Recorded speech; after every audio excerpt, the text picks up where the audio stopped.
Okay, so dada, mambo vipi? Poa. Uko fresh? Unaitwa nani? Naitwa Eliza. Naitwa Eliza.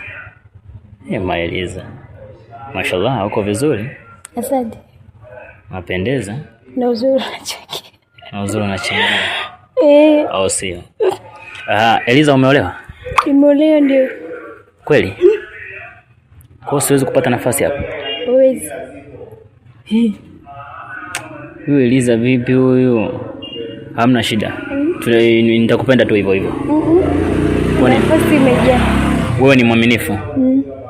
Unaweka yeye ni mwaminifu? Sijajua yeye lakini kwangu wewe ni mwaminifu. Mwaminifu.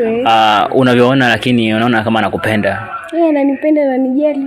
Anakupenda na kujali. Okay. Ni ndoa kabisa au ni mahusiano? Ndoa kabisa, na tuna watoto watatu. Ni ndoa na mna watoto watatu. Okay. Kwa hiyo una uhakika hana mchepuko mwingine wote nje? Hata kama anayo sijali, kwa sababu mna mwanaume mwenye mwanamke mmoja.